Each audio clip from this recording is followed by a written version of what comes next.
Welcome everyone to this evening's conversation. This is our first edition of a series that we ran before COVID. So we are coming back into, and this is just like a very quick conversation that's very topical, that's very timely, that's important to have it as soon as we can because of the time. So we couldn't wait for another time because we wanted to hope that we can have these expert opinions and then convert them into a document that can be shared before doing first protest. So you see why it's very like that. So please, we'll go straight to the conversation for the evening. So I'll just walk. I would love to do a quick introduction for everyone, but typically we just want to, I think we'll just dive into the real stuff and we don't have to keep everybody here longer than necessary. So please welcome with me four distinguished I don't know, the way you introduce lawyers, they're very, and don't worry about it, we try as much as possible to keep it cold this evening, but I know that lawyers are very, I'll try to make sure, I'm no big dramas, no big, and I've already seen the indication that this is going to be that, but yeah, please come on, just come on, I like to let each and every one of you guys introduce yourself, so you, Victor, Godswill, Aisha, and Topper. I mean, just make yourself comfortable. Yeah, you can sit here so you can. Okay, great, excellent. I'm just going to get. So, bear in mind that you're speaking to more than the people in this room. We are going to be speaking to a number of people that are going to be viewing this online much later on. We have a number of people online right now on Zoom as well. So introduce yourself, what you do, and yeah, 1 minute pitch. You don't have to spend 1 minute. So. Okay, my name is Aisha Ibrahim. I'm a legal practitioner and I am in active legal practice. So that means I go to court and I also draft agreements and documents for persons and organizations. I work with MS Ibrahim Uncle. I happen to be the coordinator of Amnesty International Volunteers Network Abuja chapter. Pretty much that's all. Thank you. Okay, my name is Giwa T. Victor. I am a legal practitioner, the national coordinator, advocate for people's economic justice.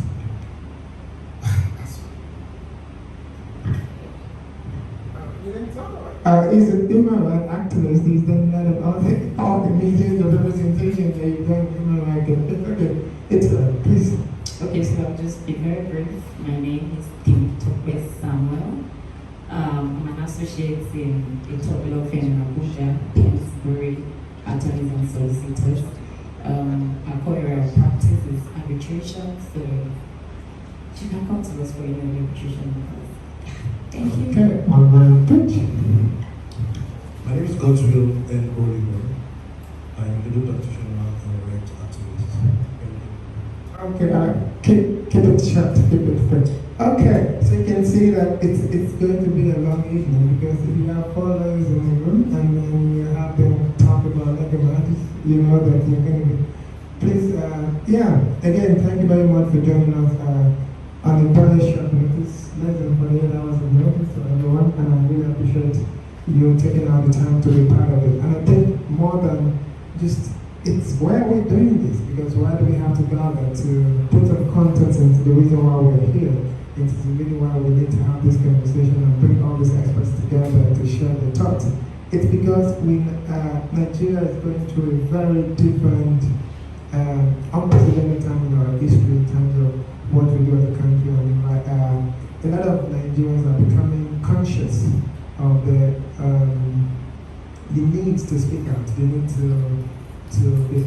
some people we know who are activists who really want to represent other people's interests and hold government accountable, but there are other people, those citizens, active citizens, who just are becoming angry at the continuous inactive disappointment and frustration from government, not being able to deliver good governance and deliver security and economic prosperity for everyone.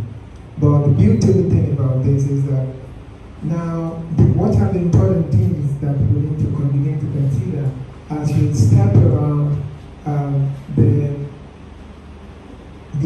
to actually speak out. You need to be part of all of this. Do you really need to, as citizens, be aware of, because there's a lot of potential to actually break the law in the process of exercising the right, and also you don't want the government to. So we wanted to have this conversation to sort of like allow these learned fellows to basically share the insight. And the more important thing is not just about this conversation alone this evening, it's more about using some of the thoughts and insight from this conversation to produce an informed manner that basically help everybody, every citizen who is considering engaging in active exercising the fundamental rights, fundamental freedoms, and then being able to use this and be aware of some of the toolkits, some of the tactics and the things that they can do. How do you deal with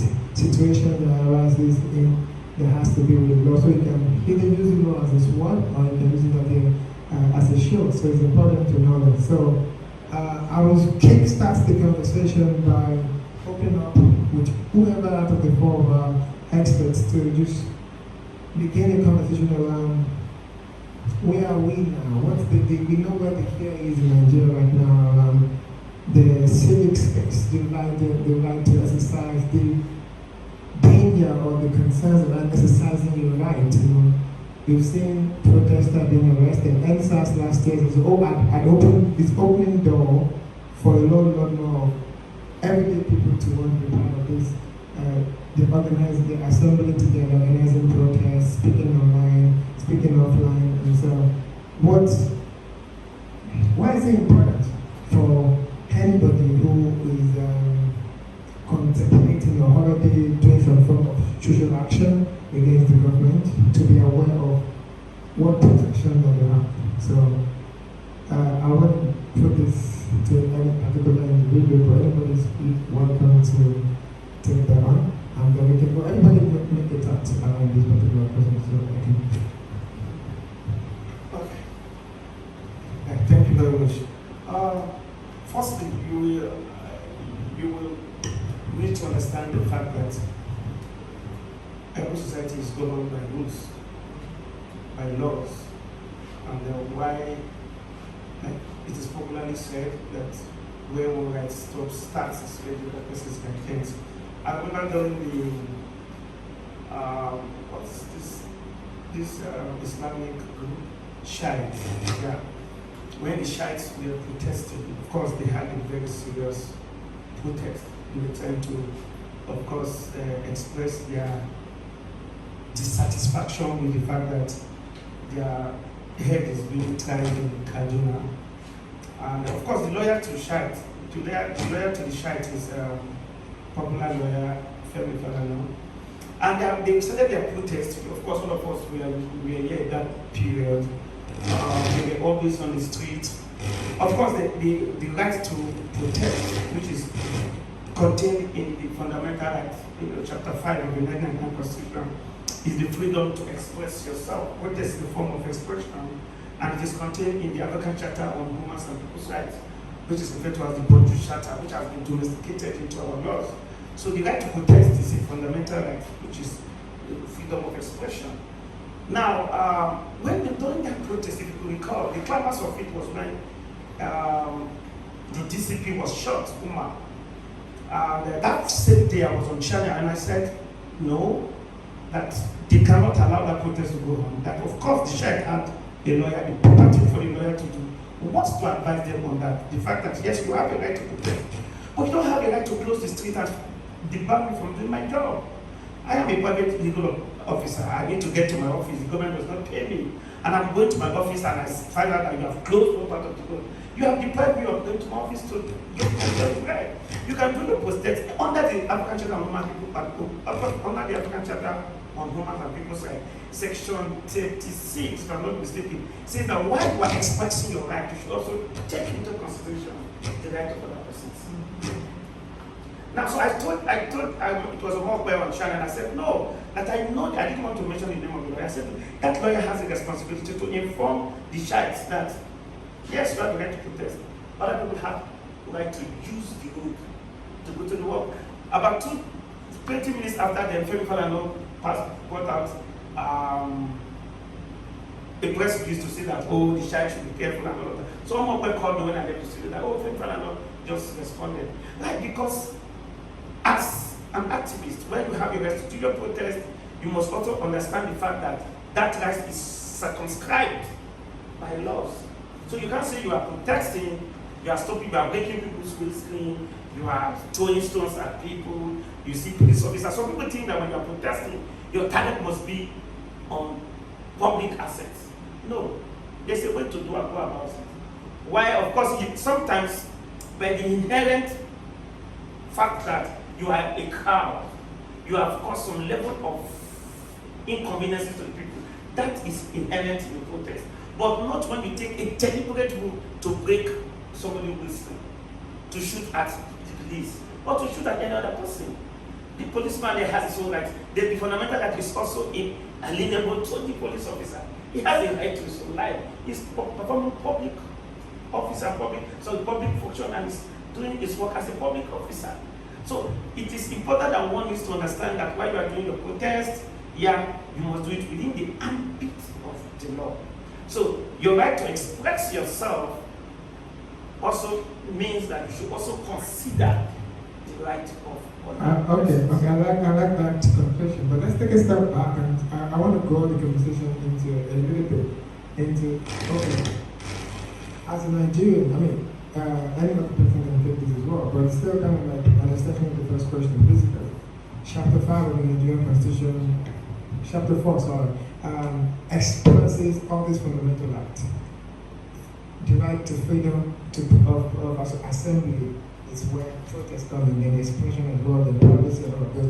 But to what extent is this guaranteed that, because fine, we know that it's fundamental, it's universal, every Nigerian has right to this, but so you outline one of the important things, which is the awareness that as you are exercising that right, you must cautiously go by saying that you don't want to trample another person's right in that process, because I think that's established. You should plan your protest, plan your intervention, knowing fully well that other people along the journey also have their right. But before we go there, to what extent have these rights even, we've seen people arrested while they're protesting, even if they're not disturbing anything, they're just 2, 3, 4 man protests, we've seen people picking up. So how do you respond to that in terms of the intervention where the government or the state actors are very, they're not as they are exercising some sort of resistance to the enjoyment of this right by individuals or you will come back to it. I know you're better out of that, but okay. Okay. Thank you. Okay, thank you very much. Thank you so much for the opportunity to speak here, because this is very, very important, to be honest, and this is the best time that we should be discussing this. Okay, so I would like to start with the fact that, like you have said, and like my senior learning colleague has said, that these rights are unalienable, these rights are fundamental, these rights are guaranteed in the Constitution. They are not just guaranteed in the Constitution, they are also provisions in international treaties that Nigeria has, subjected itself to, in the sense that it signed the treaty as well. Now, what happens in a situation where these rights are infringed? Number one, an average Nigerian does not even know the weight that these fundamental rights carry. So an average Nigerian knows, okay, I have a right to expression. But when this right is infringed, an average Nigerian does not know where to go to, because, of course, of the fact that in our society there has been loss in faith, or loss of faith in our mechanisms or our institutions, basically. Okay, so but then we are still going to go back to the law. We are going to speak according to the law, what it should be. So I think that when such rights are infringed, let me give an example of Mr. Macaroni. He led a protest in Lekki, and they were arrested and they were packed into a van like sardines, and that's an infringement of their right to human dignity. I think that one of the things they should have done was to pursue a redress. They can sue the federal government for that particular thing. there are several laws, plethora of laws that supports that position. And I think that it is something that would have been successful in a court of law. I'll give an example, a very practical one. Now, one of my senior learned colleagues that we are here was at a point in time slapped by a police officer. Now, he could have kept quiet about it, but he sought a redress. And he got to court, and the court gave a judgment in his favor, and it was granted damages of 5 million naira. That is something that is plausible, but a lot of time, no Nigerian, no citizen pursue this right. That's why I know that, okay, some people's mind, they are like, oh, some people have tried, but to be honest, even if a Nigerian court or a national court does not avail you, you still have options of approaching courts like ECOWAS courts, Human Rights Commission and all that. You still have opportunities to do that. But we should stop sleeping on our rights and keep it quiet. When your right is infringed, approach the necessary institution for the redress of your rights. Thank you. But, yeah, please. Well, for me as a Nigerian, whether there are laws that guarantees, whether there are laws that guarantee my rights, I mean, it's not in dispute. But to what extent are those laws enforced? Right? To what extent are the state actors willing to allow me to enjoy those rights? That's the issue. So stop about me. I was slapped by the police without any provocation. I went to court, sued the man that slapped me, sued the commissioner of police FCT and his DPO. I served their hearing notices. They refused to come to court. They didn't come to court. I spent money, pursued my case, and I got judgment, even though I felt the judgment was not enough. What happened? Up to today, I'm still unable to enforce my judgments. I even sought audits with Malami. I went to his office and I saw him. He said, all right. I wrote to the Minister of Justice seeking his consent to allow me execute judgment. Sure. Today. So the truth is that until state actors learn to be responsible, until the courts take us seriously. When I was slapped, I said something like a prophet, and I said that if my right to human dignity is not enforced and taken seriously, a day will come in this country when judges will be slapped and molested. And I'm saying, Bishop, less than a year in the Cape State, the tribunal was sitting and pull-ups. When they ransacked the road, I drove by laws, drove it down and caught. But you see, the truth is that Nigeria is not alive to its responsibilities. The government is afraid of protest.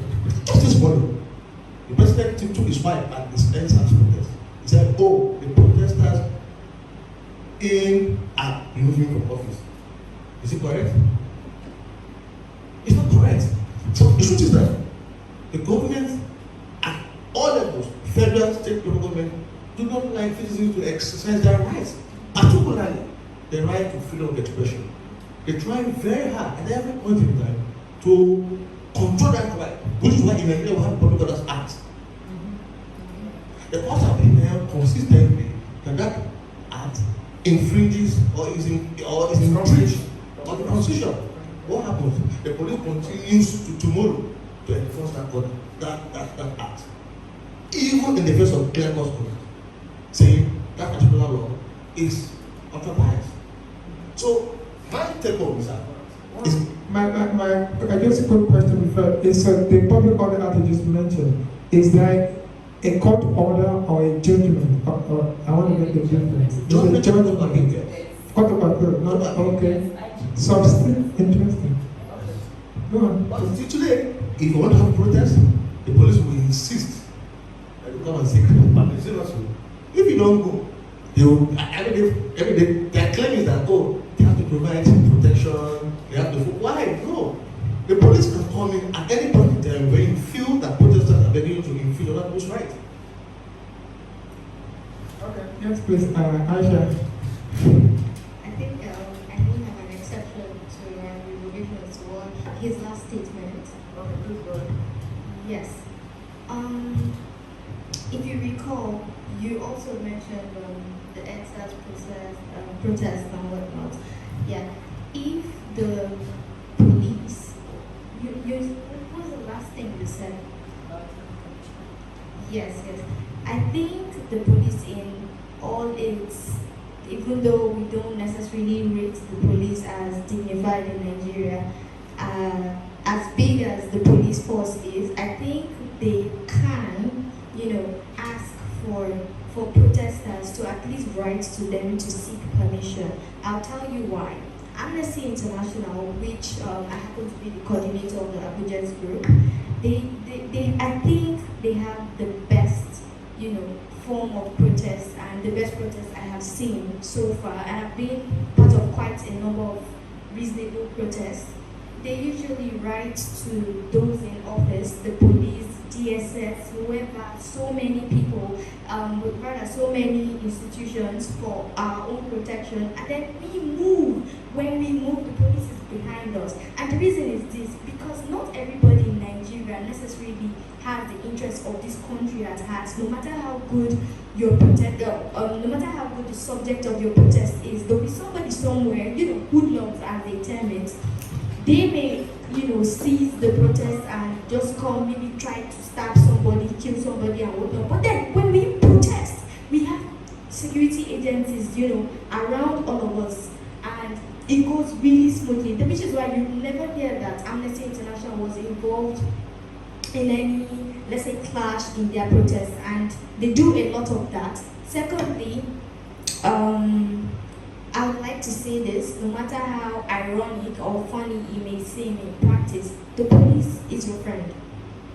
As citizens, we need to first accept and understand that the police is your friend. I think there's no way I, as a citizen, just being myself and exercising my rights, I don't think any police officer would summon the nerve to come ask me or maybe trample upon my rights or abuse my rights or abuse me in person. I don't think so. It depends on how you do it. I'm not saying they are perfect and they do not have excesses. They do. And when they go above what they're normally supposed to carry out, excesses of their powers, we have institutions that we can resort to. It is not only the courts. We have the Human Rights Commission, we have the Public Complaints Commission, that's the Ombudsman. We also have the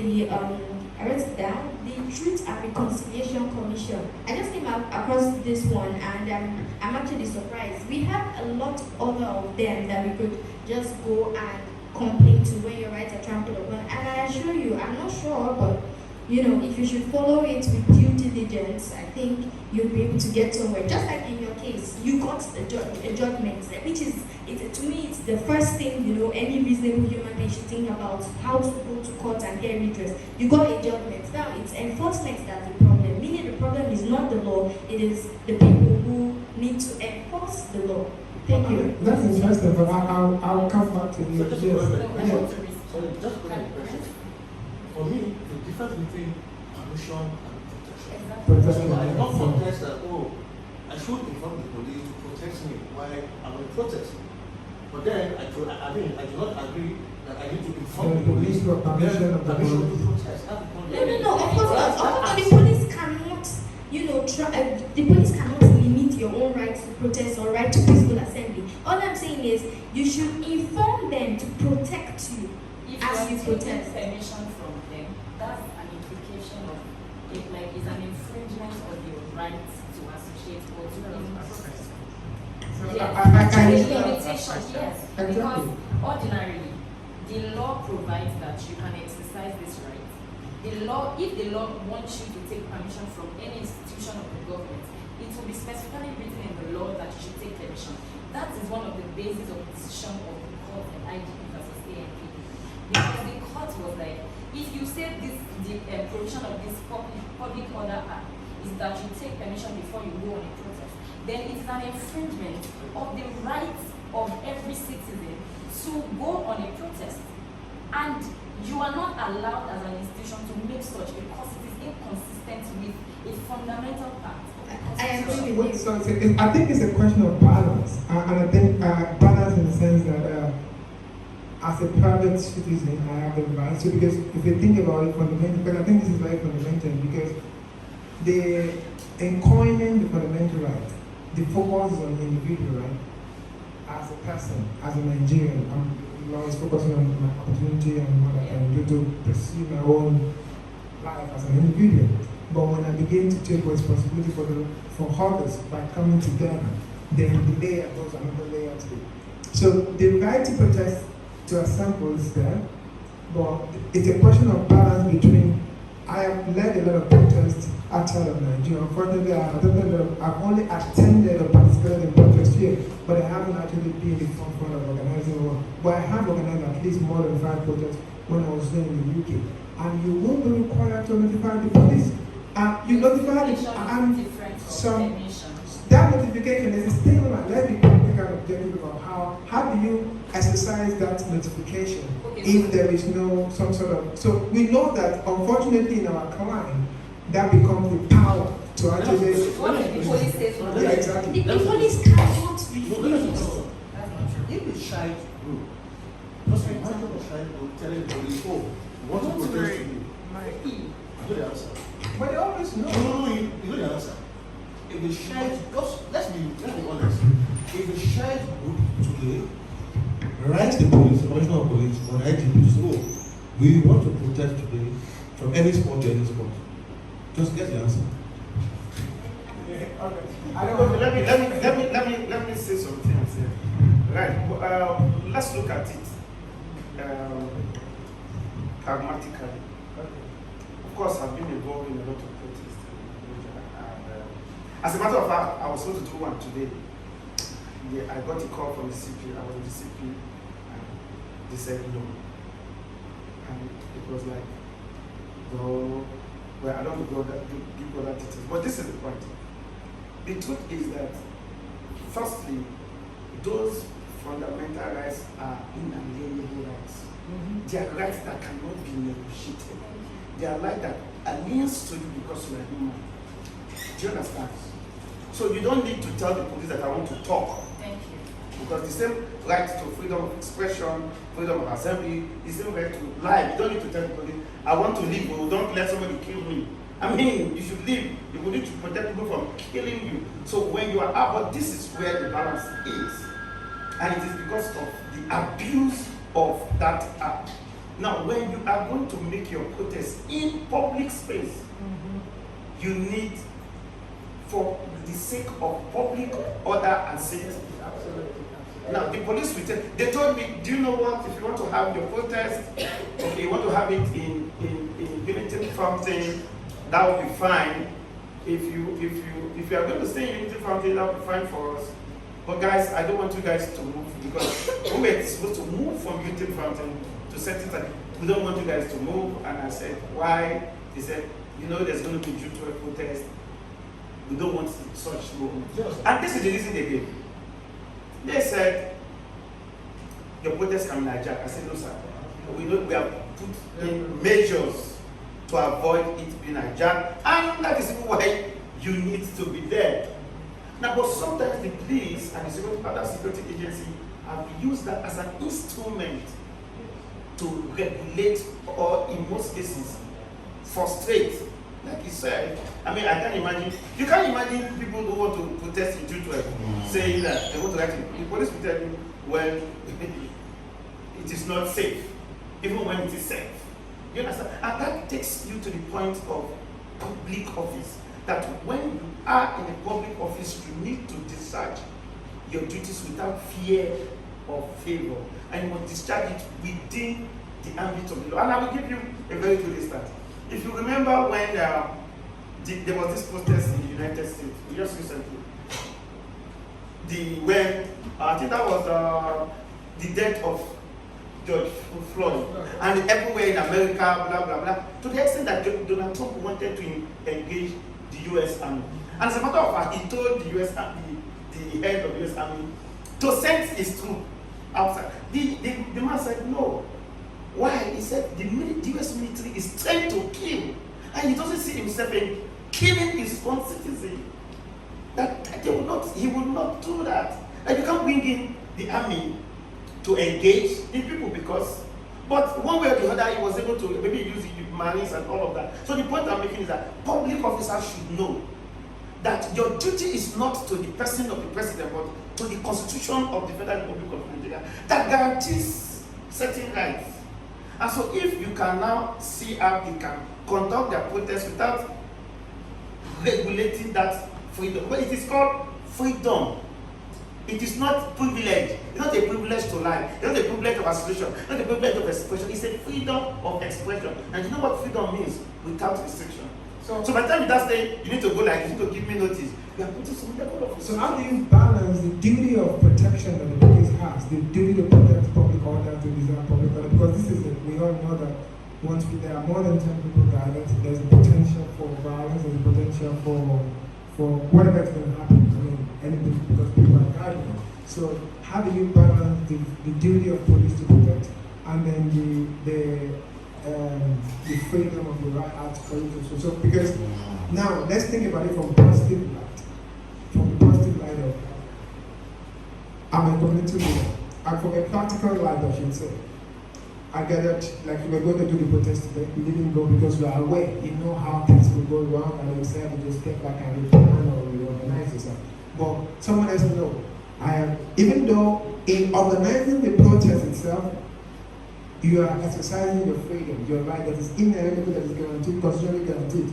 But in the process, there's a potential for you to break the law if you're not careful. Because other people, you organize the protest. I remember when I put protest in the UK, you will fill the form and then you take some responsibility for controlling the crowd. They will ask you how much marshals do you have, how many people are you expecting, are you distributing between, is your protest stationary? Are you going to have a progression? If you're going to have a progression, we'll escalate it to a different layer of responsibility, because if you're moving, it means that there's more resources. So the amount of days you need for them to plan, for the time they can plan to be around and support you for public order, it's required. But if there is just a stationary protest, you can inform them. And again, I do agree, in practice, it's just a mere information, it's not permission. But for some reason, because of the amount of logistics that they need to provide as police to make sure that they protect you, it becomes logically, let's make it practical so that we'll be able to give you the necessary support. So they need that information for them to plan, for them to be able to. But this is what happens. You take that responsibility as a person, as an individual, or as a leader, and then you organize the 100 people to come. And then in the process, you don't know what can happen in that process. So as a leader, something goes wrong, somebody gets killed, or some shop gets ransacked, some riots happen, you won't be personally responsible for so. So how do you balance that? No, let me say something. There was a time where I think I met one of these guys, ETG, somewhere we were with discipline. And there was something I noticed in one of the letters. The letter was permission for protest. That is wrong. You don't need permission for protest, you need notice for protest. So what we did was that we tell anybody we are advising, so we have advised a lot of groups that they've come to say, how did you do your protest?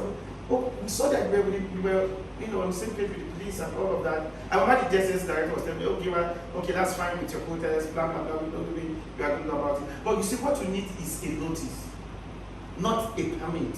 So what the court frowns at is the permit. You don't need the permit, which is contained in Public Order Act. You don't need the permit. You need to notify. So it is very important that you notify the security agency, because they need if you don't tell them those details, if they don't know that you're passing through this place, they'll be waiting for you at Hilton, not knowing that you're already here. Some other this is also good for your own protection, so that some persons will not hijack people. So that is why they need the notice. Notify them that this is what I want to do. This is where I'm going to. This is how it's going to be, so that they can provide, like you said, the logistics that it takes to make sure that we protest. This is exactly my point. If you remember the NSAS protest, it got to a point where the continuous protests, it got not the first phase, you had phases, because after the first phase was when the presidency now released, and granted some of their requests. But if you remember, the continuous protest it wasn't as legitimate as the first one. It was hijacked by hoodlums. Why? Because in ab initio, there was no information to the police. Assuming police were on ground from the beginning, I promise you, I know for a fact, that process wouldn't have been hijacked. It would have given back to something more beautiful today. I'm saying this from a point of, deep reasoning. I've done my research, and even in more sane clients, just like he said, you notify the police. I wasn't saying you take permission from the police. If I mentioned that, I retract it. You don't need permission. You need permission to exercise your rights already enshrined in the Universal Declaration of Human and People's Rights. You don't need permission from anybody. But because these laws are not exactly exhaustive, even in the Constitution, it is not exhaustive. Institutions need to make regulations to make sure these laws come to life. So if the police says, okay, while exercising this right, please notify us. They're even asking, begging, okay, so we could, protect you. I think that's okay, and that's right. Okay. Okay, thank you very much.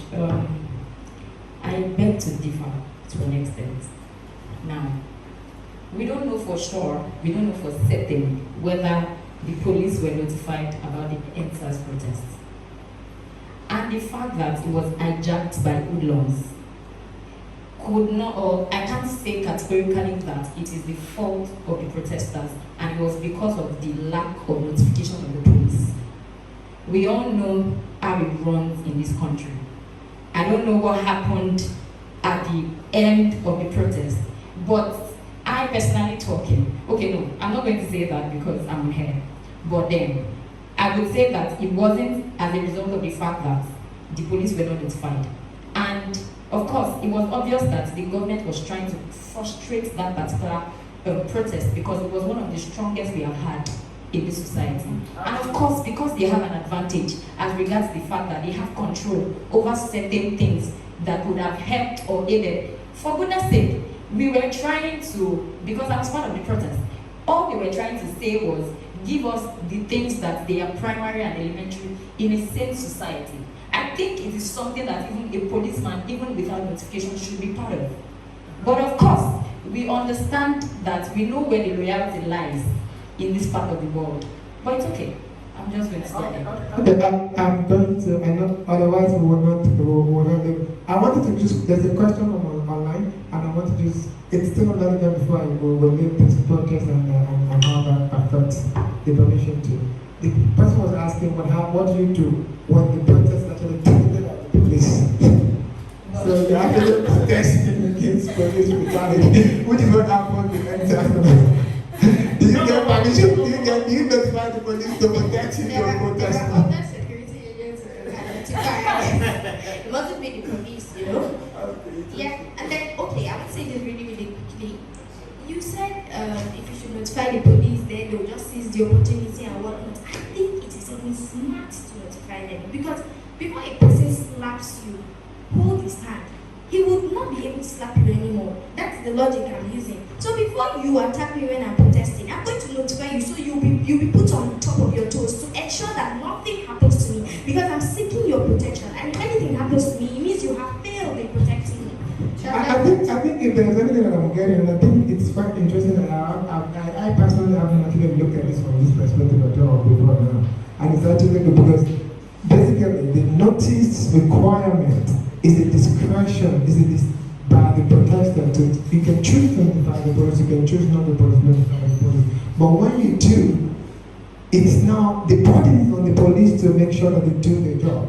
So you're just being considerate, you're being to notify. But then, there's a responsibility for you as a leader because you are trying to protect and bring 1,000 people on the street. You should know how law and order is important to that. So as a leader, you are aware of that. But in the event where you request the notice, you don't even need a response from them. So they don't need to reply to you to say, don't stop, or whether you can go ahead or you cannot go ahead. It's not. It's just for your information so that you know that it's. They can choose to show up or not. But then, this is why I'm interested in the practical matters.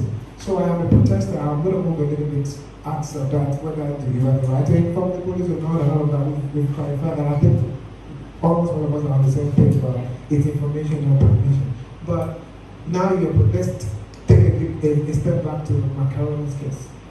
You should, by informing, as a matter of fact, by informing the public, by posting on Twitter that I'm gathering here by social that I'm effectively notifying the police, because they should be coming to your Twitter page to know what's happening so they can do their job. So they showed up, of course the police came, put them on the Black Maria, which at that point of the arrest, it's illegal. The arrest, we all know it's illegal, but what do? I mean, they complied. They entered into the Black Maria, they were the dignity argument, we all knew what happened. They got to the police station, got their lawyers, got their bills sent to them, and then they decided to pursue anything just after that in the judicial system. I don't know about it. But some other persons, by nature, by the default of their nature, they want to disagree with the police at the point of the arrest. They say, no, you can't arrest me, I'm here because I have the power, the constitutional act empowers me to do that. So how do you deal with that? How do you are being stopped by the point of exercising this right? Did you just comply with the police and let it go, or do you want to enforce it right there, right there? Let me say something. It is very, very wrong. It is a fundamental breach of the right of every citizen of this country when a person is protesting and the police arrest the person. Now, I don't want us to miss that point. It is violation, it is a rude violation of the right of every citizen, any citizen, to be arrested by the police for the purpose of protest. You should not arrest a person who protests. You should arrest a person who protests, and in the process of protesting, he destroys public property. So I cannot be saying I am protesting and I'm walking and you just arrest me. Why? No. So the issue of getting notice is not for you to stop me from expressing that point. It is for you to it's for that protester to maintain public order and decency. Do you understand? So if any of those guys protesting during the NSAS were arrested, it is a gross violation of the fundamental right. But if they were arrested, because you should also draw the line between your protest and public order. If you go and block Lekki, for example, my friend, I use Lekki. I think most people, I don't want to support the protest, it's my right not to join the protest. But my friend actually access the road.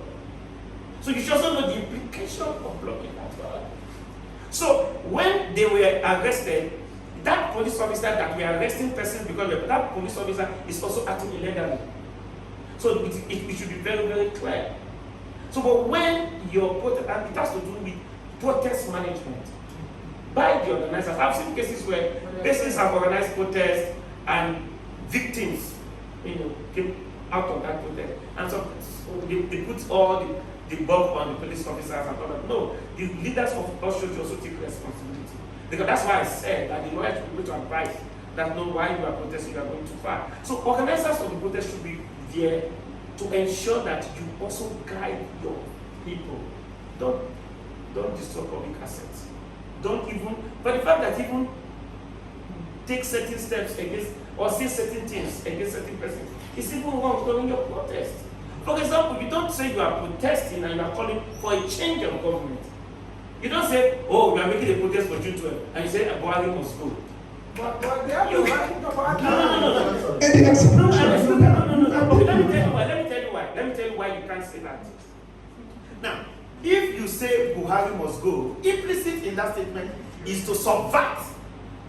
Because when you say Buhari must go, No, you can ask for a resignation of the president. no, not resignation. You say Buhari, if you say must go, it's not asking, you're not asking for resignation. No, we need to be fact. We need to be factual. Because when you say, I remember when I was on air on the issue of when this guy was arrested by the DSS. What's his name? Showori at the first point. And they were like, he said revolution. Revolution now. No, that was not the issue of revolution. That the issue, the DSS PRO said revolution. I said no. The issue, you see, we need to decipher certain things. It was not that he said revolution that was the issue. I said, even the Buhari himself, the president have said, there's going to be revolution in agriculture. I said, how many times have you gone to arrest him? We've had revolution in other issues. I said, but this is the point. Now, it was because before then, he has shown himself to have acted in such a way that is capable of undermining. How? he said he had a meeting with Nnamdi Kanu, and under the Terrorism Act, such organization that has been declared as that has been disbanded, any form of contact with such group is on itself an act of terrorism, because it is seen that you are participating, because what Nnamdi Kanu in question is asking for, is not asking for election in Nigeria. It's asking for something different.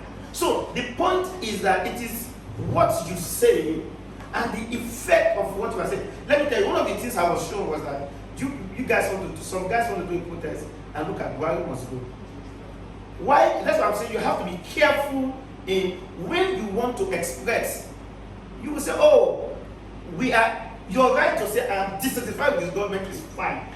The right to say you condemn the government is fine. But you cannot say, even if you look at in the US, nobody will tell you Trump must go. They will tell you go and vote. I think that on that note, I think that we should govern the idea of expression.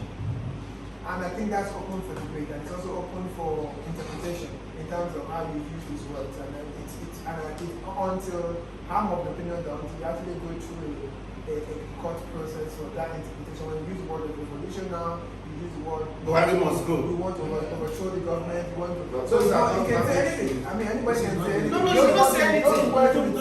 Those words themselves will not constitute terrorism. This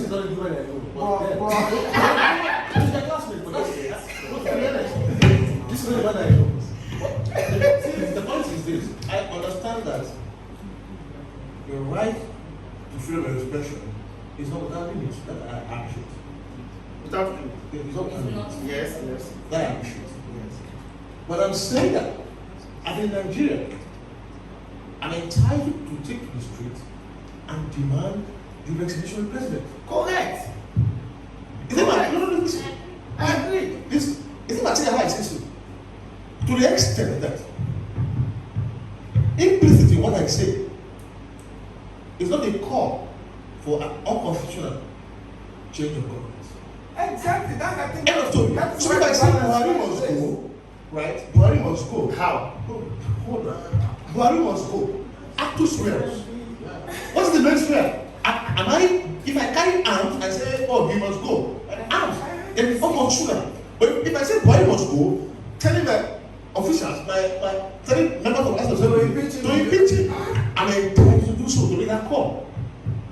I am entitled to make that call. To the extent that in making that call, I am not acting for insurrection. I'm not acting for anything contrary to the law. No, exactly. If I do so, then I will be called by prisoner following affiliation. Okay. Yes.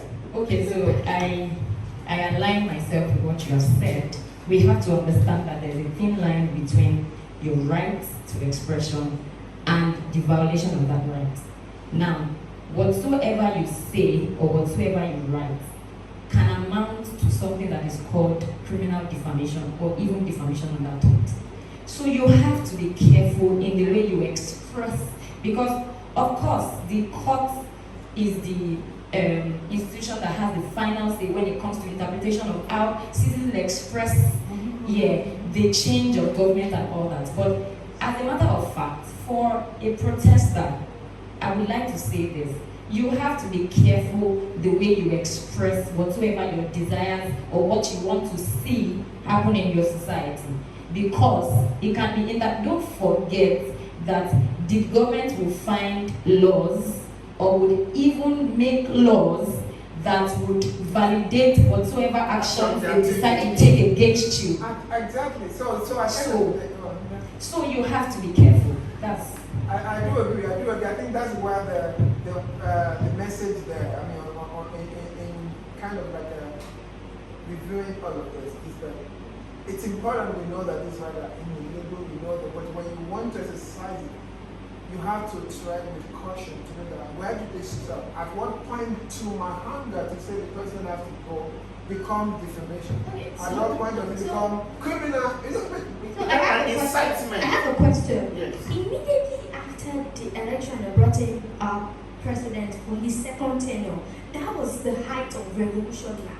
And I was of the opinion that, what is this? Are you asking military to take over and chase the president away, allow him perform first. Even if it's just 2-3 months, then if he's not, I don't even think 2-3 months is reasonable. If he's not performing, that is when we can now come and say, okay, let's have a change of government. And I think I take exception to the notion that a person who just lost election to the president who was now elected now wants him to, leave office all in the name of revolution now. Are you asking for insurrection? No, but that's the beauty of democracy. So the point I'm making is this. What I'm saying is that, you see, conditions and situation have changed. And I was following the riots, the protests and all of that. I didn't see, even when they were campaigning, you will see people like Obama saying, don't say go vote. There was one fine slang he used to use. Don't whatever. But you guys say go vote, because if you want an end of the system, it is through voting. Now, what I said during the conversation was that when you say Buhari must go, one must. When something is must, it means that it's not a process. Well, it could be that he's campaigning for 2024 to say that the presidency. No. You say, and you know, to the extent that words said. If you look at the statements made, if you look at the Democracy Act, you find out that it's words that are stated. Words that are stated. They are capable of inciting the people. So that is why our actions, even on social media. Do you know what happened? I was listening to some guys who went to the Congress down January 20th, and they said it was because the president told them the Democrats were going to surpass the democracy in America. Words stated, and some of them that were interviewed in CNN were saying they believed that word. They believed that those guys there were going to bring down the culture and the values of America, that they were against America. That was why some of them went as far as going to the Congress House, that they were going to stop, that they feel they should stop the process that was going on. Words said. So that is why you have to be careful in the ways and manner you present some information during your protest. Like I said, where other person's right starts. Of course, there's no doubt about that. I think you agree. So we must be careful in the way and manner. It is not until you pick up arms, like you were saying. No. People have had to brutalize people just by mere words. There are words that can incite people. That's words that can suggest to people. When we protest and say this government is bad, this government is wrong, this government is not doing well, I agree with you. But when you now say, I should end there. oh, okay, what else do you want? No, I should end there. Oh, okay, government is bad. Hold on, my life is bad. I should keep my name out. What are you saying? Okay, good one. I think on this note, I'll take a little bit out of the. I think that we are going through some very good inside and things around. But last week, so because the other thing that we should also bear in mind is the posture of the leadership. Yes. I mean, if you look at the posture of the previous leadership, we've had the most amount of because I'm working on an article right now that attacks the promise of democracy. And I think one of the beautiful things about it that we also have to be aware that all of these things are happening because we're enjoying democracy, and that is the fundamental reason or ingredient, necessity of enjoying democracy. So the only problem is when the institution, the state actors become less tolerant to democracy, and that's why we are here. It's not even if say Buhari must go, they know that there will be no rest of the revolution. We know that. Should we not say that it's acceptable to just say because of the word said, because of all that, and then you are now do that line, fine line, and then throw it to the left or to the right, and then people become no. We don't want to do that. So for me, I want to go because this is where the critical, a lot of casualty can exist in a society right now on the internet, online. when people just, whether you're writing something, you're tweeting something, you're speaking on the live show, you're doing, and then you're just expressing anger, frustration to government, and then if we go by those street words, then maybe half of Nigerians right now should be jailed or one way or the other for an offense, because people are passively committing crimes without even knowing it, but potentially their action can be construed to be charged for something. So what I'm trying to say is that let's take a step back and just think about, in our digital space, the culture is changing, the way at which we converse. So when the government comes and say, oh, I'm taking out one of the fundamental rights, your freedom of expression, so one of the platforms through which you can express. Even from last December, we sued SEC because of the requirement to make sure that there's NIN before you can use your phone. And that is a fundamental privacy right to a very large level, no matter the reason. It's until today, because of it's intentional. Government is using the institution of government. None of the cases have been able to. We are waiting, then what can you do? They strike for months and you cannot even progress. They've changed the four-court judge on it's intentional because there is no way they will allow you go through the constitutional process, go through the judicial process and get a judgment against them that those things are not, those actions are not constitutional. You just very, and so those are the real conversation. And then people come online and say, I'm angry with this government and you want to say that it's appropriate for government to actually charge them for those things. I mean, they could, but Charge them for using the word that Brian was talking that you were saying, that because they're using the word, because the word says enough to actually make you that you have committed an act under the terrorist act. Yes, because of course that is. It is not what I said. And that's no longer democracy. The beauty part is that when in democracy I'm allowed to. So why? Then that's No, they're not allowed to say anything because, like I just said, there is defamation. Yes, but there is a whole lot of. You wouldn't just take those words. There is insight to it. There is intimidation. You know that what said. Exactly. But then, And there are no cuts. No, you can be arrested. You can be arrested. Let me tell you, like she said, if you make such statement and you are arrested and are taken to court, I don't think they've done anything wrong because they have taken you to court. But what I am just saying is that What? no. Of You can course, prove your case. they can just for you to prove your case. So the point I'm making is that I am not saying that people, of course, we are all on the same page to the extent that where you have the right to say, you make freedom of expression, state the fact, when you want to do a protest. In short, just this morning, just to add some things, just this morning on CNN, it was reported that the Capitol Police did not clear the protesters that came to the. Of course. That they were not clear, which means that they were expected. They were expected to be cleared. No, there's no requirement for them to be cleared. No.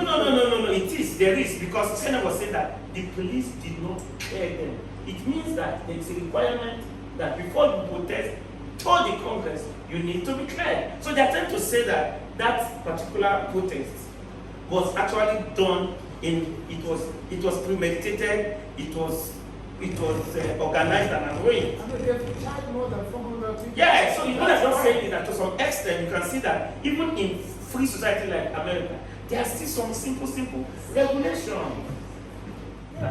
my point is, be careful so that you will not be a scapegoat of democracy. I want that. You see, there's something called Cybercrime Act, and it provides for something that is called cyber stalking or cyber bullying. Now, the government has on several occasions hid under this law to arrest citizens that they just made a tweet on Twitter. Nothing else. I'll give you an example. There is the case of the governor of Ogun State. There was another one, I can't remember his name. He actually ordered the arrest of an individual that made a tweet about him on Twitter. And his basis was that it was in contravention. Yes, there's another one of El-Rufai that ordered the same thing. So you have to be careful. Of course, individuals in the society also use this as a protection for themselves. Like somebody like what's her name now? Linda Ikeji brought an action against Wizkid at some point, and it was on the basis of the fact that Wizkid made a tweet that Linda Ikeji, he was going to do this and that, so she interpreted it as, you are trying to threaten me and threatening my freedom of expression and my right to life and all that. And because of that, she reported him to the necessary or the relevant authority. So, of course, these are laws that protect individuals too, but governments use them more. So you have to be careful. Government must learn to tolerance. Correct. The government in Nigeria is intolerant. That's the truth. Correct. The police must learn to discharge their duties dutifully Correct. without leading. We hear him say in the US, Trump attempted to invite the military, right, to quell a protest. And the military were audacious enough to say, oh no, we can't do this. No, we can't do this. In Nigeria, it will never happen. And it's very simple. No, It's very simple. In 2015, when General Buhari wanted the first and only live broadcast, he made a comment that, was very unfortunate. They asked him about IPO. And his response was shocking. He said that man, how would I allow him to go free? The contractor should go. So in Nigeria, those in leadership position think that there are laws and they are above us. correct. That's the problem. Correct. That's yeah. Sovereignty belongs to the people. Yeah. Everyone is there. It is by our collective votes that we form a government. Absolutely. The principle of state is that, oh, I have my rights, I have given my right to the government. Okay, take, control my right, but in exchange for all this power I'm giving to you, give me protection, take care of my life. In Nigeria, the government do not respect their own bargain. And that's the problem. So, when there's a protest is always gain at something, right? Maybe to effect a change. A civilized government will entertain protests. Even, address the protesters. I do not know of any protester who has had the privilege of having the government come out to address him or her and say, insist. I do not know of anyone. I beg you, no matter how much I hate Buhari, if I take to the street today, and Buhari comes there and say, oh, my son, I hear you are right. Please. We're working on it. I will go back to my house. Everybody will. But in Nigeria, it's not correct. They do not want you to talk. They do not want you to move. They will threaten you. And that's why I said to myself that I will never join any protest in Nigeria. Because it's very dangerous. You will die. No, listen. No. It's a take. See, if I die for Nigeria, I will go to hell. No, I'm not joking. See, you see, make no mistake. Do not attempt to raise your country. It is painful. I spent huge sums of money trying to have my child and children abroad. Not because I have money, but because abroad things work at least very well. I said the policeman that slapped me is not even aware of the court government. So, no, serious. So tomorrow, what do you expect? He will slap anybody. There is no lesson learned. That's no lesson learned. We heard recently. I was thinking about it. I said, look, if the police today in Imo State engages unknown government in a gun war, even if you kill 1 million of them, nobody will complain. Yes. If the police meet me today with arm and will extend gunfire and over 1 million of us die, insofar as they engage right people, nobody will complain. But when the police go about arresting different people, it's a problem. And that's what happens in Nigeria. The police is not patient. The police want to arrest you and keep you for 100 years if you have a bit of power. The police do not want to even give you fair trial. The police want to arrest you, tell the judge that he must convict you. If he don't convict you, look,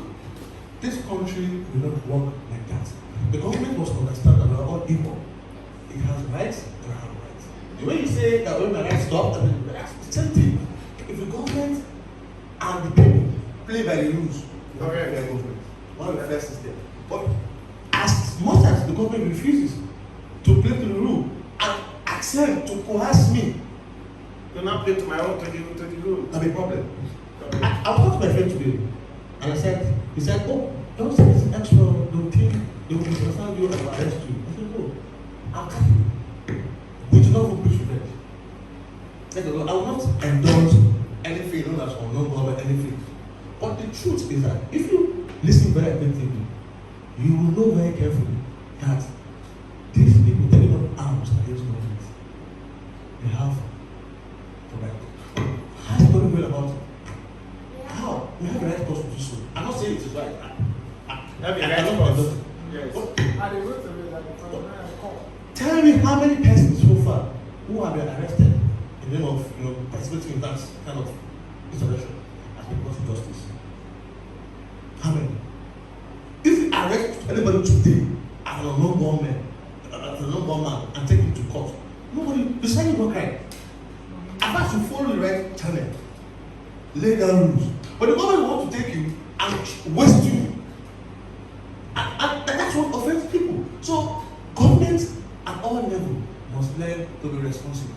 I think, thank you very much. I agree with that. I think we're all we don't disagree, and I think that's one of the reasons why everybody can gather and put all the time to have this conversation. It's not because anybody wants to die from Nigeria. I mean, but we're concerned. Some people want to Yeah, die. that's No, We die a bit, not die. but how long now has the court been out of operation? 2 months. 2 months. I don't even understand that the fact that how much of it's not okay for many of us to just allow those things to happen. But I would understand that if because and you can see how this thing degenerates from doctors will go on strike for months, nobody cares. Teachers go on strike, nobody cares. Lecturers go on strike now. Judges are not judges now, but judicial workers are going on strike, and then it's affecting the operation of the court, and then nobody cares in ways.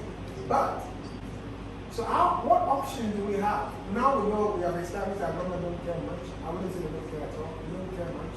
And then it's in their interest that this institution doesn't function. What other option, what other opportunity do we have to get redress within of the inactivity or non-performance of government's duty? Yeah. Please. I have a practical example. I don't know if I can get help here.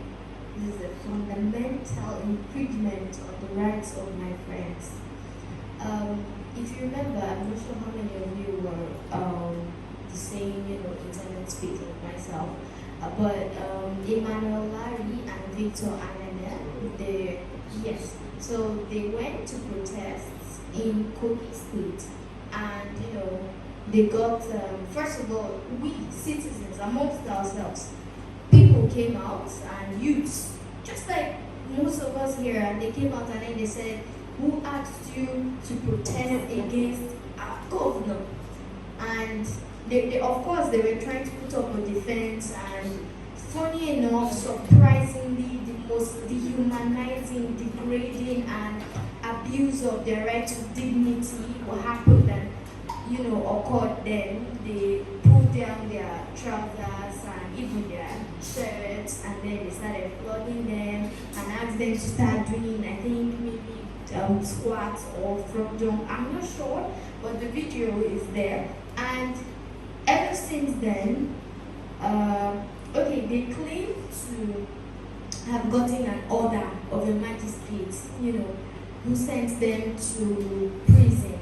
And as we speak now, they are in prison somewhere in Kogi, I think Kaba, that's where they are. And we do not know what exactly goes on with those people every day. This is over a month, I can say that he has been there. And what remedy is available? Because when I just heard it first, the next thing I was thinking, which lawyer is in Kogi to go and get us bail, or maybe a court order to reverse whatever it was that the magistrate had already done. Yeah, like you said, you see, the problem I have with this country is that, like I always say, when people in leadership are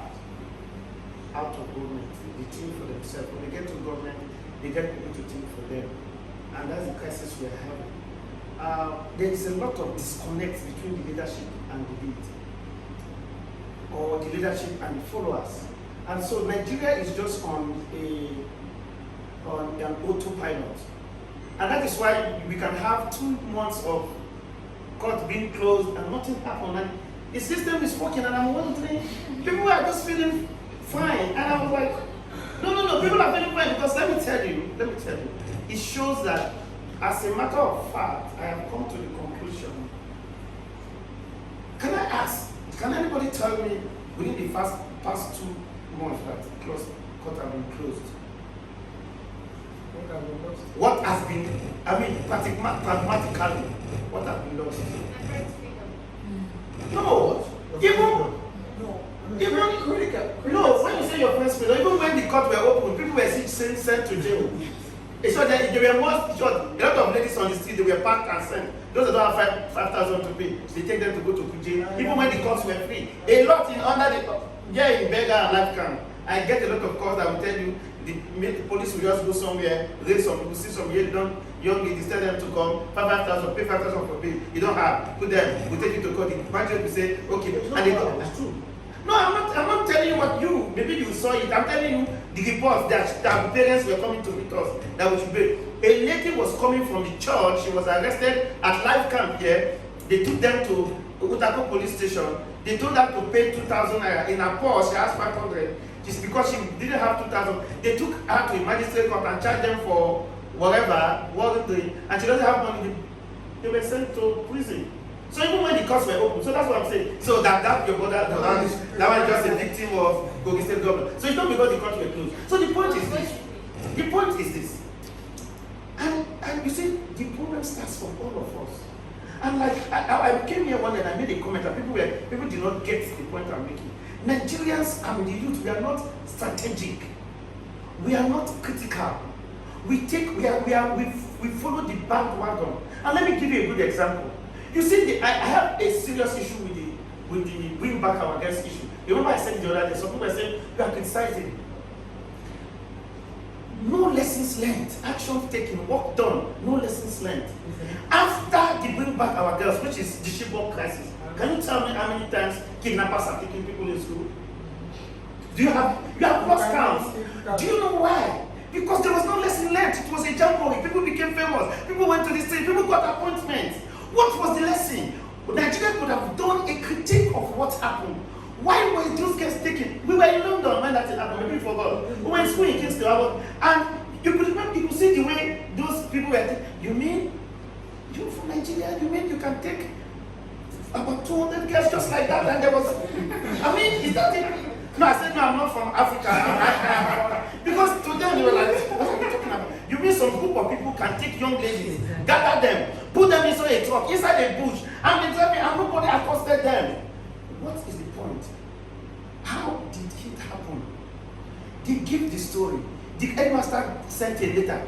We're having WAEC here, provide security. The letter was still in the government house. Until somebody said, see the letter has not come, let's do the exams. And we were doing the exam. And people came, they said they called the DPO. The DPO was sleeping. Why have we not said, from now on, every school that is 10 meters away from wherever, no, there should be 2-3 security. You must not conduct exams in schools that are too far. Get a location. What lessons have we learned? No, we have the jingle.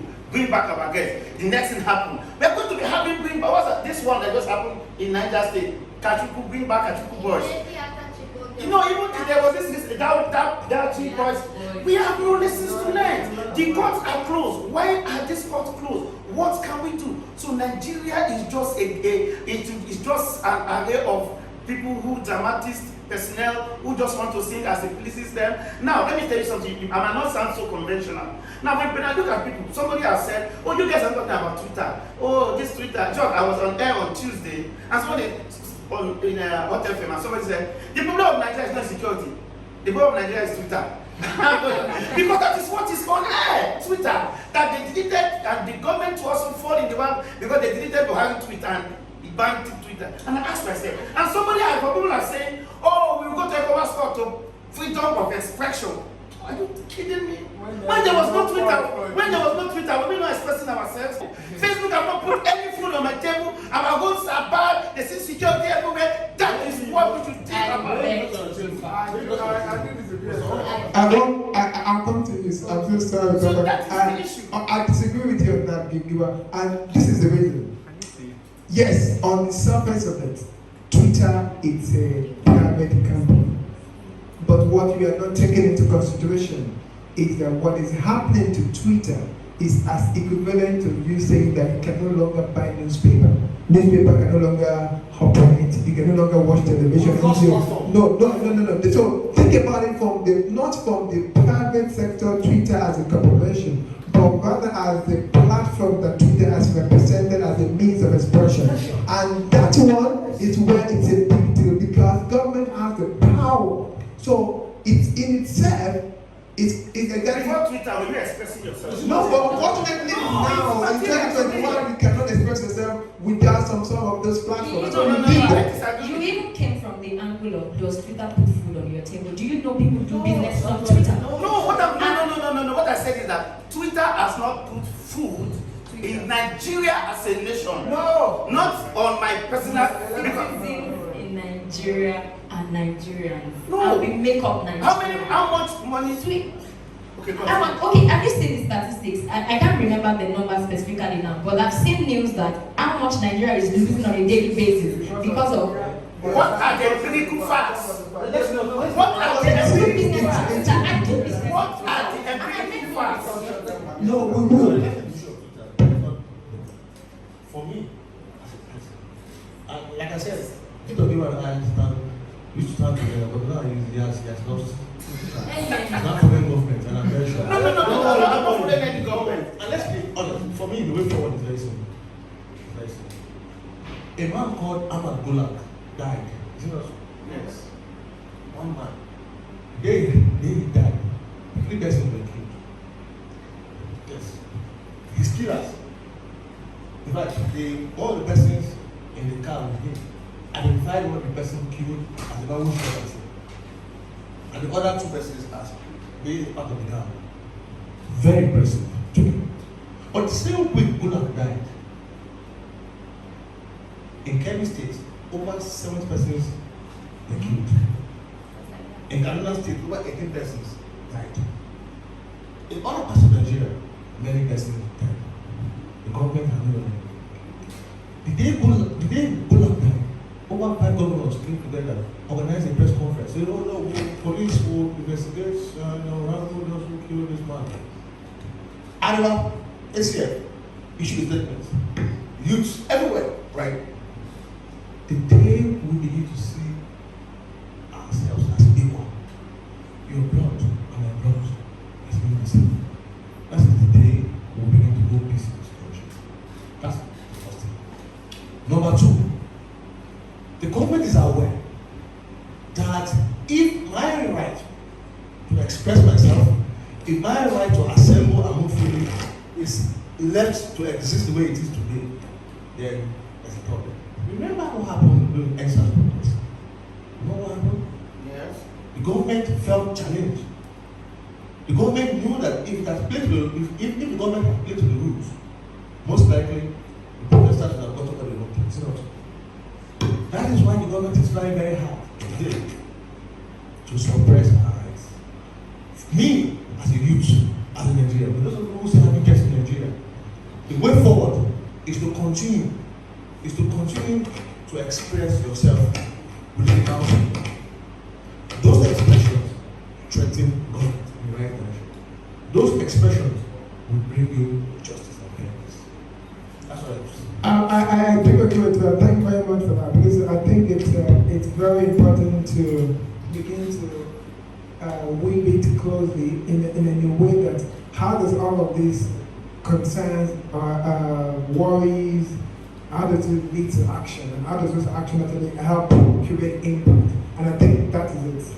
Being aware that, okay, we have to continue to have this intervention, we have to continue to do this, regardless, but we all know that. I'm coming back, so please do. Go ahead. Okay, I want us to delve a bit into the statement of the Attorney General of the Federation about prosecuting people. Number one, I would like to thank you very much for that comment.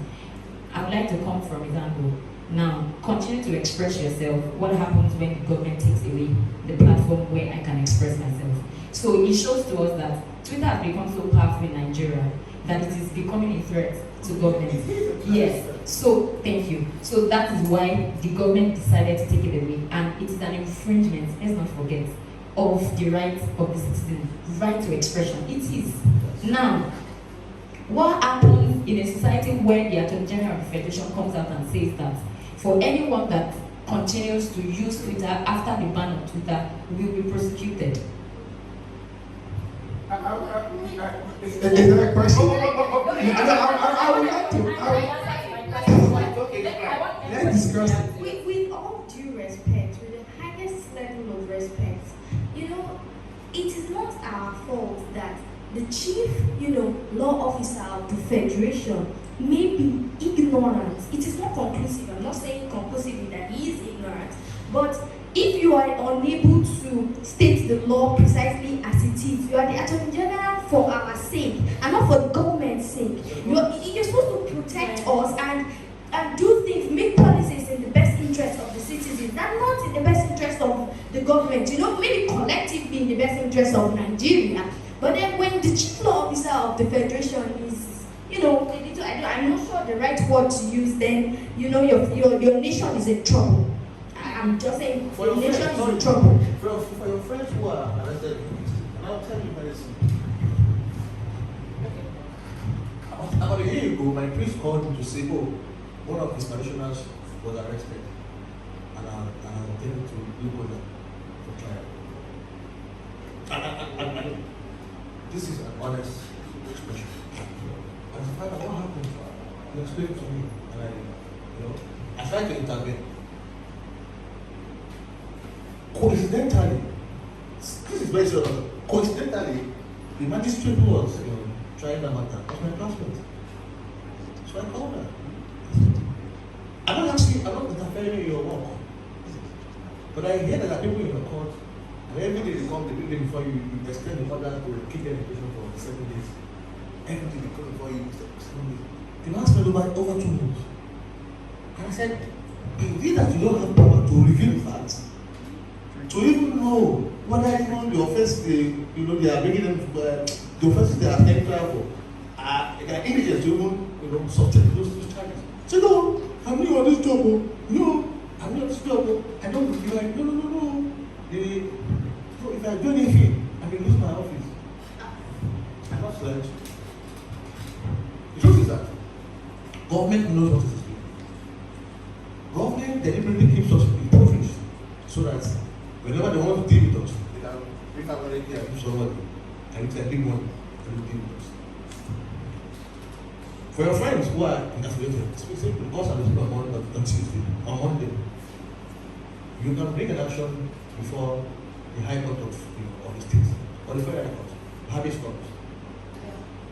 That they should produce them and give them bail. That's what we can do. But whether the government will obey that or that is whether the government will obey that. And that's the problem.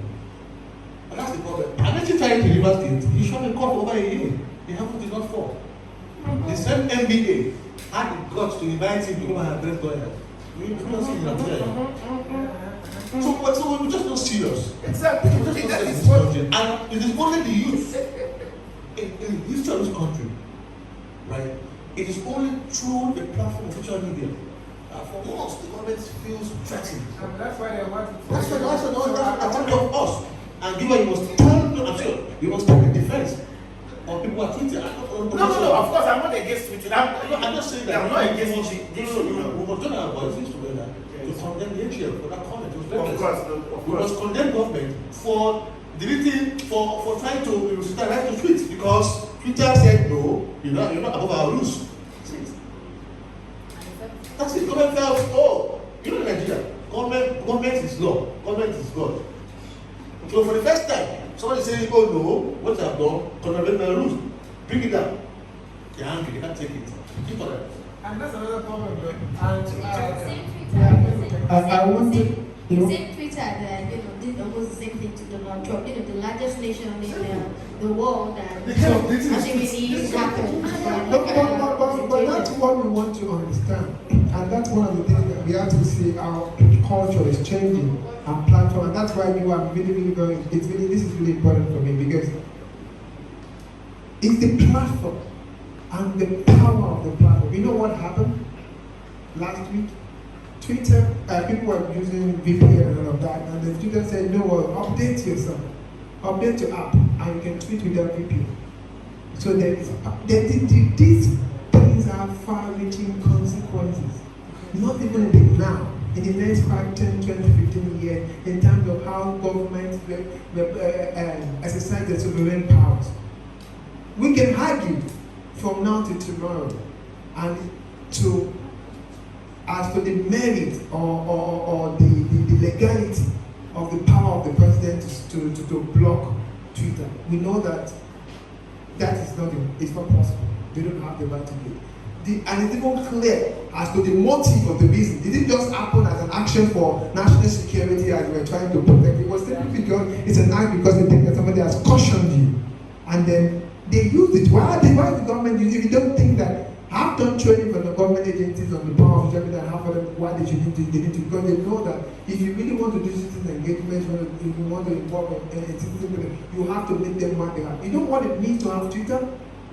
I just have to have data on my mobile phone to express myself, no gatekeeping necessary. That is one of the biggest things that has happened. And you know what? This whole plan about Twitter is not. Why do you think Donald Trump said it's okay for them to do it? It's not a Nigerian thing. It's every country, every nation, every government concerned. No, you need to understand. You see, I have not said that what the president did was right. I am saying that the kind of attention that this issue has taken. Let me tell you. The largest population in this country are in the village. They don't use Twitter. They don't have a phone. I came from my village last week and they had a village meeting. None of them have phone. The ones that have phone never had data. They cannot tweet now. I'm coming. So, and the same thing happens in the north. There's issue of insecurity. There's the issue of IDP. There's issue. There have issues in the northeast. We have insecurity issues. These are the issues I feel should get the kind of attention I am talking about. My villagers are thousands. Let me tell you, the history is there. Larger percentage of this country are in the rural areas. How many of them have? They don't even have network. So what I am saying is that the kind of attention it has generated, we don't need it. We want them to look at us. I want to get security. You're telling me about Twitter. That is the point I'm making. There's no road to my. You cannot go to the south even with your Twitter. You cannot go to your village because you are not safe. Twitter does not secure your house. I think you should. That is what I'm saying. I think you should direct your energy to the president. No. Because wait. So please, to the government presidency. put gold on my table. To the presidency that decided to address a situation like that when there have been other cases of insurrection and the president did not even do us the honor of granting a press conference. Then it happened that Twitter deleted his tweet and he organized a press conference and he addressed us on it. I think you should direct this energy. He addressed a press conference. Don't direct it to an average Nigerian that, okay, I'm sorry for those that are less privileged. No, you don't have to be sorry. Actually, For instance, General Buhari himself has over 3 million followers. 4 million. 4 million followers. Yes. I just make the point. On that platform. On that platform.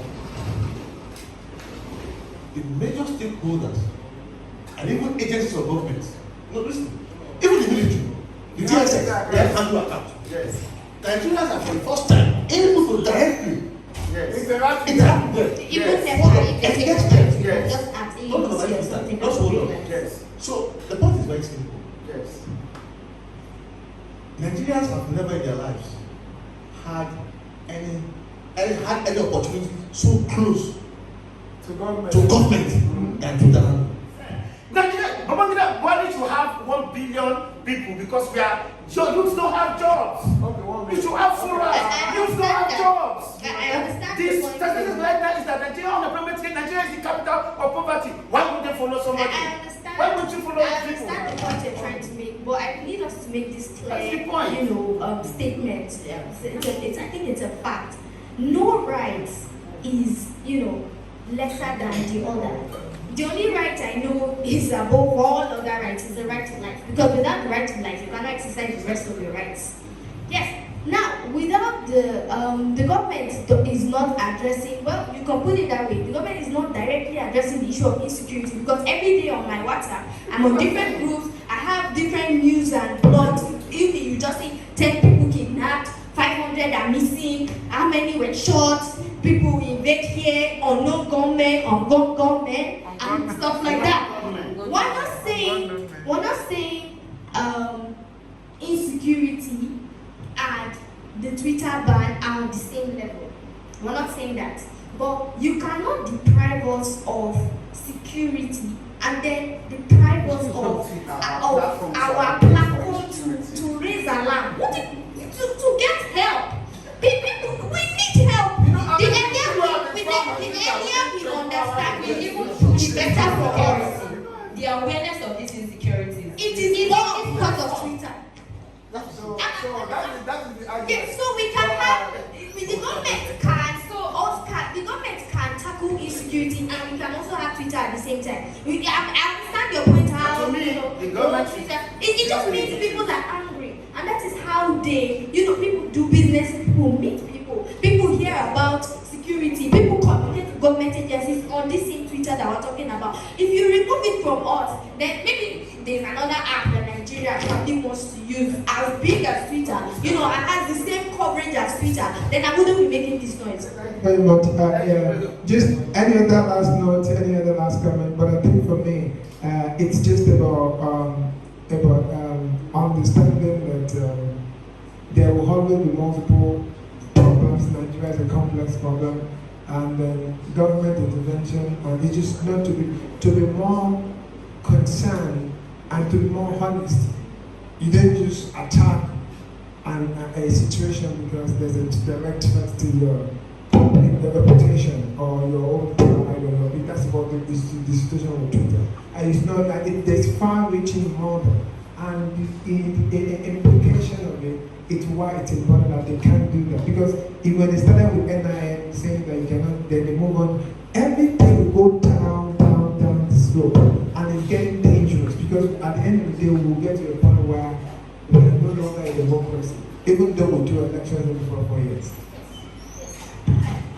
I agree with you. Immediately ahead of the Twitter ban and saw the news about the first statement I made was we are heading for emerging totalitarianism. The earlier we try to suppress the situation and get the government to just allow us, we're not even asking for too much.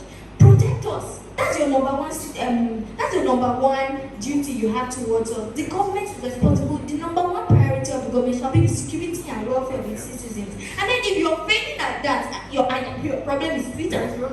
Okay. Yes. So last thought. So yeah, well, thank you very much, Victor. Thank you very much, Topo. Thank you very much. God's will. Aisha, you want something? You want to say something? Please do. Any last thought, please? Yes, please. I would just like to say this to an average citizen or an activist out there. It's important that, as much as I understand that we have a system that is not conventional and is not in tandem with what is obtainable in other countries, you should make sure that, number one, if you intend to protest, number one, you know your rights. Number two, you act within the ambit of that right. Be careful when you're going out for a protest. As a matter of fact, if you're the one ending that protest, make sure you talk to a lawyer to help to direct you and to let you know the things that you should do and you should not. Because I know we have said a lot of things about there's June 12 coming up, and there are e-flyers out there about protest and all that. So as an individual, you have to be careful, and you have to understand that as much as you have this right, there are limitations to your rights. Your rights are not absolute, so that we don't mix up things. And you should also know and be aware that there are options available to you if any of your rights is infringed upon. Okay, I know that whether the government will comply with it or not is another situation entirely, but at least you have to try. There are people that they have brought actions of redress about their detention and all that, and they were eventually released. So you could, Sowore at least is a perfect example of that. He has been in prison and he has been released several times and all that.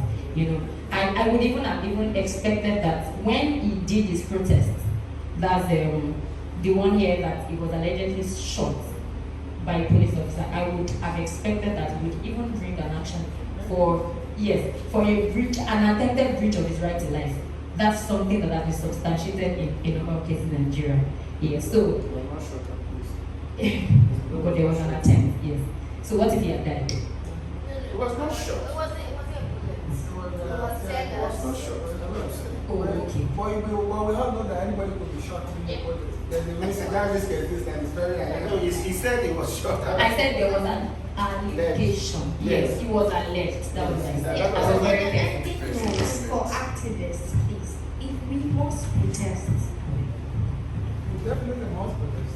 yeah, as bad as things are, yes, we must. But then what if they get good? That's why I'm saying if we must protest. If things continue the way they are going, there are important things you should do. Please do not go on a solo protest.